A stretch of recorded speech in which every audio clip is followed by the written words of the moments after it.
Kandidati për deputet në listën e hapur të Partisë Demokratike Petro Gjikuria ka vazhduar takimet elektorale në zonë.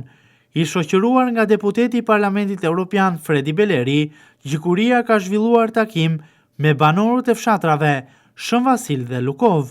Kafen e mëngjesit, kandidati për deputet Gjikuria e ka kaluar me banorët e Shën Vasilit në fshatin të cilin ka qenë ndalesa e tij e parë në një ditë të ngjeshur dhe plot takime.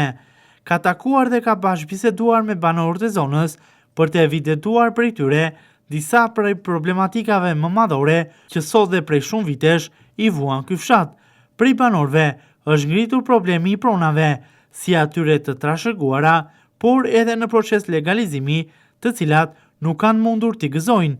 Sipas banorëve, pronat e tyre po tjetërsohen, teksa mbi tokë kanë dalë pronar të tjerë që nuk janë banor të Shën Vasilit, duke marrë atë që kanë qenë e trashëguar prej tyre. Por banorët tregojnë se kanë probleme edhe me pronat e përfituara me ligjin 7501, mbi të cilat edhe pse u është dhënë e drejta, sërish nuk kanë mundur t'i gëzojnë. Përgjatë fushatës së tij elektorale, një pjesë e rëndësishme e rrugtimit të kandidatit për deputet Petro Gjikuria janë edhe denoncimet. Denoncime këto mbi afera korruptive, por edhe tjetërsime të pronave që po bëhen në zonë. Gjikuria, në vazhdën e denoncimeve, ka denoncuar këtë radhë publikisht rastin e Limionit të Sarandës, një aferë kjo e qartë korruptive me qëllime klienteliste.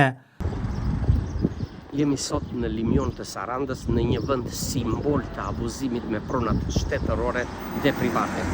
Në datën 17 prill, me një vendim të Këshillit të Ministrave, kryeministri i Shqipërisë Edi Rama vendosi të jap pronat oligarkëve dhe investitorëve strategjik, të privatizoj pronat dhe pasuritë e palujshme të marra me qira për 1 euro.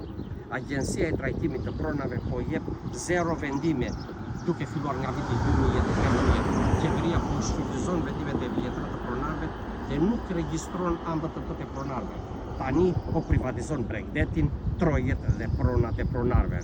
Pse po jepen pronat e Bregdetit oligarkëve dhe jo pronarëve? Kush është Edi Rama, sultani Turqisë, që ndan plazhet, brigjet, ullishte, trojet e gjyshërve tanë? Pse nuk regjistrojnë pronat e dhëna me ligj? Pse bllokohen ASHK? U bëj thirrje të gjithë patriotave bregas të votojnë ndryshimin, të votojnë Partinë Demokratike. Partia Demokratike do kthej pronat e pronarëve pa kufizim. Pronat e Bregdetit do t'i gëzojnë fëmijët, niprit dhe mbesatan, dhe jo oligarkët dhe hajdutët.